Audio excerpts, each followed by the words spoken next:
Fala galera, saudações vascaínas, começando mais um vídeo aqui no canal. Eu sou o Juninho, você está no canal Machão da Gama para mais um giro de notícias, segunda edição de hoje, segunda edição dessa quarta-feira, para a gente atualizar aqui as informações sobre o nosso Vasco da Gama.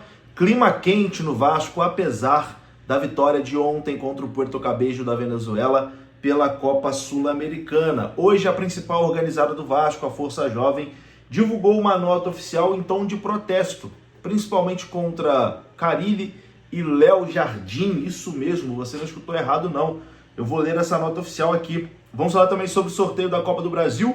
O Vasco vai enfrentar o Operário na terceira fase da competição. E também vamos escutar aqui o Marcelo Santana, diretor de futebol do Vasco, que falou com a imprensa após o sorteio da Copa do Brasil. Tudo isso depois da vinheta. Antes eu conto com você deixando o like, que é importante, e conto com você se inscrevendo também aqui no canal, beleza? Deixa o seu like, se inscreveu, rodou a vinheta.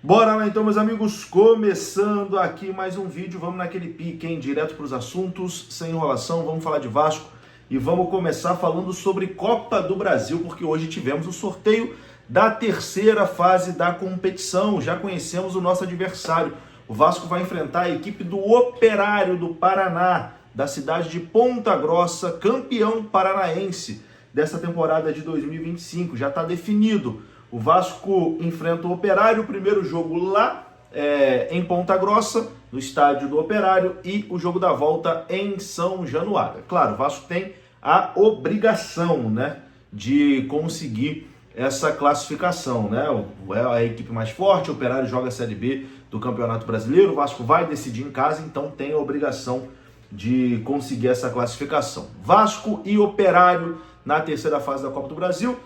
Bom, dos times do pote 2, o Operário era um dos mais fortes, mas mesmo assim o Vasco tem total obrigação de conseguir a classificação.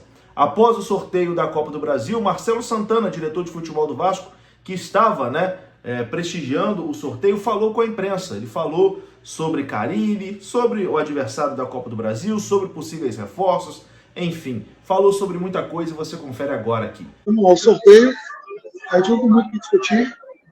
O Operário é uma boa equipe, faz uma boa temporada, é o campeão paranaense. Agora o nosso desejo é fazer uma grande campanha nas Copas, a gente sempre tem pontuado isso. Ano passado o grupo mostrou a competitividade nesse tipo de torneio, a gente chegou até semifinais. E a expectativa esse ano é fazer mais uma boa campanha.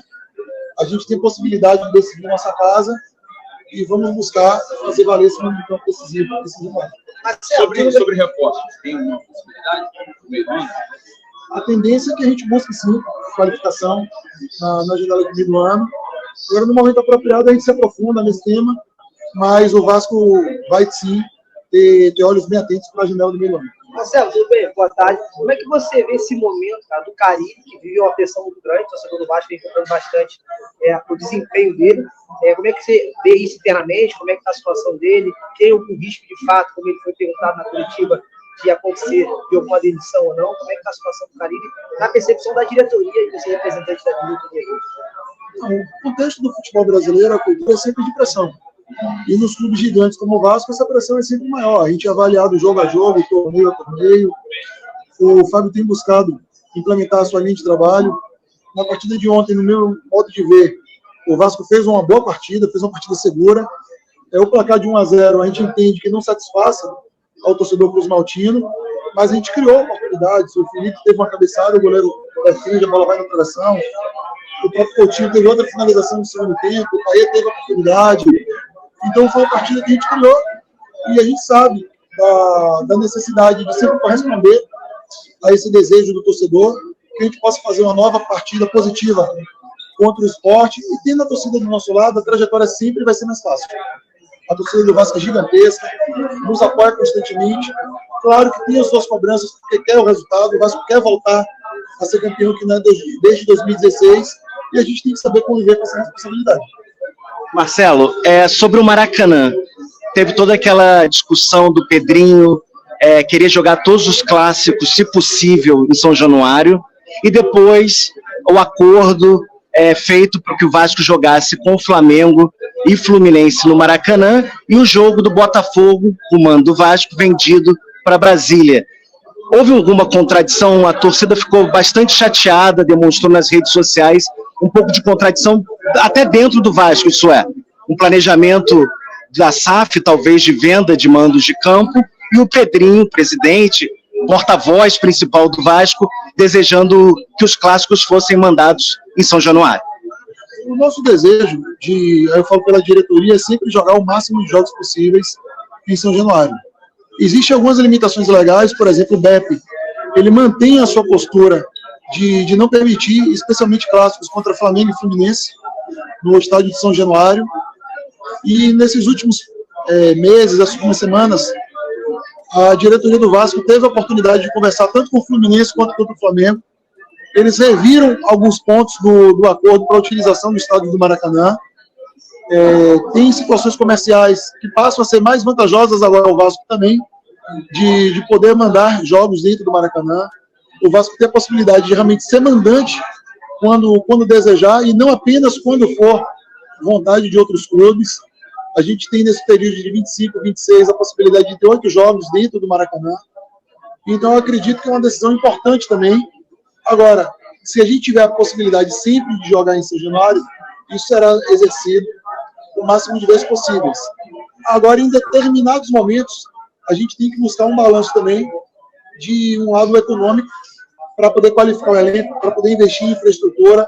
A gente tem que buscar esse equilíbrio, respeitando, repito, a tradição para os montinos. Marcelo, eu queria perguntar a respeito de elenco. Se o Vasco pretende reforçar o time ainda nesses próximas semanas, ou se é só para o meio do ano, e também em relação à saída, e jogadores que não vêm sendo aproveitados, tem algum tipo de negociação em curso para chegada e saída de atletas? O nosso foco de contratação é para a janela do meio do ano, e saídas ainda podem acontecer nessa janela de adequação, digamos, ao mercado interno. Tá aí, esse foi Marcelo Santana, diretor de futebol do Vasco da Gama. Meus queridos, o clima do Vasco não tá nada legal, hein? A Força Jovem, principal organizada do clube, emitiu uma nota oficial criticando Léo Jardim e Carille. Eu vou ler essa nota aqui agora para vocês. A nota diz o seguinte, abre aspas. A Força Jovem do Vasco vem a público mostrar toda a sua indignação com tudo que envolve os bastidores de mais um jogo do Vasco em São Januário. Culpa da torcida? A vaia não é necessária? Vamos aos fatos. Depois de quase um mês de treinamento, o time do Vasco não tem nenhum padrão de jogo definido, não tem uma jogada ensaiada, continua sendo um bando em campo, jogando bola na área para Verratti se virar e nos dar a vitória.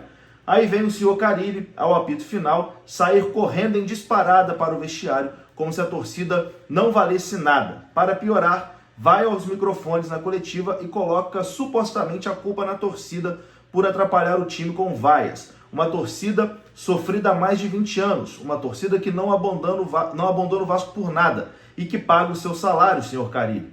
Primeiro que, todo o decorrer do jogo, nós, da Força Jovem, cantamos e apoiamos o tempo todo. Só fomos te vaiar quando acabou o jogo. Então, lava essa boca antes de falar mal da torcida do Vasco. Você não merece nem estar no cargo que está, ainda mais questionando o maior patrimônio do Vasco da Gama, que é a sua torcida. Vamos falar de outro aqui também que falou mal da torcida, o senhor Léo Jardim. Quem era você antes de vir para o Vasco? Ninguém. Você não é insubstituível. Além de você ser uma pessoa arrogante, que menospreza todo torcedor que chega perto de você para tirar foto ou pedir autógrafo, por exemplo, já tivemos várias reclamações que chegaram até nós por sua arrogância. Se falhar, vamos vaiar. Se não tiver bom, vamos protestar. Sua opinião não nos interessa. Como você falou, você não controla o externo. Este externo que você fala é o maior patrimônio do Vasco, aquele que paga o seu salário. Já que é culpa da torcida, por que não joga com os portões fechados? Não para de vender ingresso? Será que este treineiro de time de pelada vai fazer o time jogar bem sem torcida? Se fizer, coloca público zero para ver o que acontece. Sorte do Vasco que a sua palavra não vale de nada pra gente. Pode continuar ali, colocando a culpa do seu péssimo trabalho à frente do Vasco na torcida, porque vamos continuar a transformar a sua vida num inferno no banco de reservas. Durante os jogos vamos apoiar como sempre apoiamos, mas depois vamos te vaiar e te xingar, que não vai dar mais tempo nem de você correr para o vestiário como um covarde. E para todos os outros jogadores, treinadores, dirigentes e quem for, respeitem a torcida do Vasco. Antes de qualquer declaração, pensem bem no que vão falar, porque vocês estão falando de uma torcida machucada há muitos anos por dirigentes amadores e gestões pífias ao longo destes anos. Nunca largamos nosso amor, nunca deixamos de apoiar e nunca vamos deixar. Estão avisados, acabou o amor. Parem de jogar a culpa em quem não tem culpa de nada e façam o trabalho de vocês para fazer jus ao salário que vocês ganham em dia. Não joguem a responsabilidade do erro de vocês para outros. Sejam homens e honrem essa camisa que veste. A família promete, demora, mas cumpre. Nota da Força Jovem Oficial pesando o clima para cima de Fábio Carille e Léo Jardim. A situação do Fábio Carille principalmente vai ficando cada vez mais insustentável, né, com a torcida do Vasco. É isso, meus queridos. Vou ficando por aqui. Um grande abraço, saudações. Até a próxima. Fui!